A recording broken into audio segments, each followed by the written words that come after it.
ராஜகுடும்பத்தை சேர்ந்தவன் கல்யாணம் பண்ணிக்கிட்டா சொல்லி வேலைக்காரியை கர்ப்பமாக்கிட்டு வேற ஒரு பொண்ணை கல்யாணம் பண்ணிக்கிட்டான். மன உடைஞ்சு போன வேலைக்காரி பொண்ணு தற்கொலை பண்ணி இறந்துட்டாங்க. அவங்க அம்மா அந்த ராஜகுடும்பத்தை பார்த்து உங்க ஃபேமிலியில எந்த பெண் குழந்தை பிறகுதோ அது பண்ணி மூஞ்சோட தான் பிறக்கும்னு சொல்லி ஒரு சாபத்தை விட்டுறாங்க. அவங்க சொன்ன மாதிரியே பல ஜெனரேஷனுக்கு அப்புறம் பண்ணி மூக்கம் பண்ணி காதோட ஒரு பெண் குழந்தை பிறகுது. இவங்க இந்த குழந்தையை உலகத்துக்கே காட்டாம அவங்க அரண்மனைக்குள்ளேயே வச்சு வளர்க்குறாங்க. இந்த பொண்ணை யார் மனசால லவ் பண்ணி கல்யாணம் பண்ணிக்கிறாங்களோ அப்ப இந்த பொண்ணோட சாபம் போயிடும் சொல்லி ஒரு நம்பிக்கை இருக்கும். அதனால இவங்க ஸ்டேட்டஸ்க்கு ஏத்த மாதிரி பெரிய பணக்கார வீட்டு பசங்களையா பார்த்து இன்வைட் பண்றாங்க. அவங்க இந்த பொண்ணை பார்த்த உடனே எகிரி குச்சி ஓட ஆரம்பிச்சிடறாங்க. இதே மாதிரி இவங்களை பொண்ணு பார்க்க வந்த ஒரு பணக்கார வீட்டு பையன் இவங்களை பார்த்து பயந்து ஓடி போலீஸ் ஸ்டேஷன் போய் கம்ப்ளைண்ட் கொடுத்துட்டான். இந்த அரண்மனையில ஒரு பண்ணி முகத்தோட ஒரு பொண்ணு இருக்கு, அதை போய் அரெஸ்ட் பண்ணுங்கன்னு சொல்லி அந்த பையன் கம்ப்ளைண்ட் கொடுக்குறான். நீ பெரிய வீட்டு பையன் தானே, என்னடா லூஸ் மாதிரி ஒலனுகிறேன்னு சொல்லி அங்க அவன் அனுப்பி வைக்கிறாங்க. அவன் சொல்றது உண்மை ப்ரூஃப் பண்றதுக்காக பார்ல இருந்து ஒருத்தனை கூட்டு வந்து அவன் கோர்ட்ல கேமரா செட் பண்ணி அவனை மாப்பிள்ள மாதிரி உள்ள அனுப்புறாங்க. அந்த அரண்மனைக்குள்ள ஏகப்பட்ட மாப்பிள்ளையை அங்க இன்வைட் பண்ணி வச்சிருக்காங்க. அவங்க எல்லாருமே அந்த பொண்ணை பார்த்தது எகிரி வச்சு ஓட ஆரம்பிச்சிருக்காங்க. இவர் அந்த கேமரா செட் பண்ணிக்கிட்டு பின்னாடி நின்று இருப்பாரு. அதனால அந்த பொண்ணை அவர் பார்த்திருக்க மாட்டாரு. ஹீரோயினி செம்ம கடுப்பாகி அவங்க அம்மா போய் திட்டிட்டு இருக்காங்க. அந்த நேரத்துல உள்ள இருந்த ஹீரோ பார்த்து அவன் உனக்காக வெயிட் பண்ணிருக்கான், அவங்க கிட்ட போய் பேசுன்னு சொல்லி அவங்க அம்மா அனுப்புறாங்க. நான் வெளியெல்லாம் போக மாட்டேன், இங்க இருந்து அவங்க கிட்ட பேசிக்கிறேன்னு சொல்லி அந்த கண்ணாடிக்கு பின்னாடி இருந்து அவங்க பேசுறாங்க.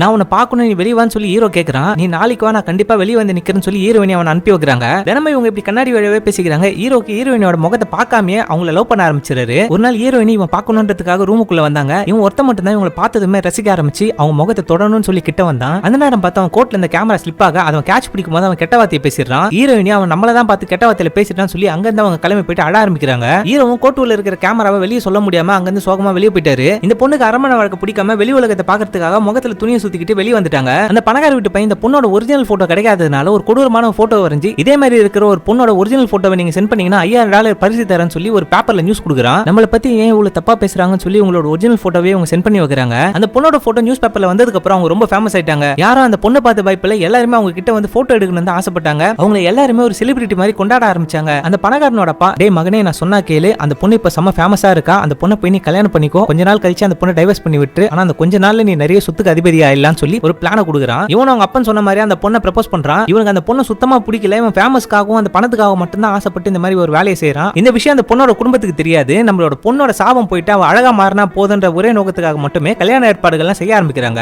பணக்காரன் கூட இருந்த அந்த நியூஸ் ரிப்போர்ட்டர் அவனை நம்பாதீங்க, உங்களை ஏமாத்துறான், உங்களோட பணத்துக்காக மட்டும் தான் உங்க பொண்ணை கல்யாணம் பண்ணிக்கணும்னு அவன் ஆசைப்படுறான், உண்மையிலேயே உங்க பொண்ணை உண்மையா லவ் பண்ணவும் இவன் தான் சொல்லி ஹீரோட போட்டோ காட்டுறாரு. இவன் சொன்னது எதையுமே பொண்ணோட அம்மா காதல வாங்கிக்காம கல்யாண வேலையை மட்டுமே அவங்க செஞ்சாங்க. ஃபாதர் இவனை கல்யாணம் பண்ணி சம்மதமான்னு சொல்லி கேட்கும்போது இவன் எனக்கு பிடிக்கலன்னு சொல்லி அங்க இருந்து கிளம்பி ஓடிட்டாங்க. அந்த பொண்ணு வீட்டுக்குள்ள வந்து கதவு சாத்திட்டு நான் நானா இருக்கதான் ஆசைப்படுறேன், என்னையே அப்படி மாத்தணும்னு முயற்சி பண்றீங்க, நான் எப்பவுமே என்ன நினைச்சு நான் கவலைப்பட்டதே கிடையாது, நான் சந்தோஷமா இருக்கேன், என்னை இப்படியே விட்டுருங்கன்னு சொல்லி அவங்க சொன்னதும் சடனா அவங்க அப்படியே பறந்து போய் கீழே வராங்க. அவங்களுக்கு அந்த பன்னிமுகம் மாதிரி ரொம்ப அழகான ஒரு பொண்ணாவே மாறிடுறாங்க. இந்த பொண்ணு எப்பவுமே அவங்களை செல்ஃப் லவ் பண்ணுவாங்க. அதை வாய் விட்டு சொன்னதுனால அவங்களோட சாபம் போயிடுச்சு. இந்த பொண்ணோட பணத்தையும் அழகையும் பார்க்காம இவங்களோட மனசை மட்டும் உண்மையா லவ் பண்ண அந்த ஹீரோவியை இவங்க கல்யாணம் பண்ணிக்கிட்டாங்க.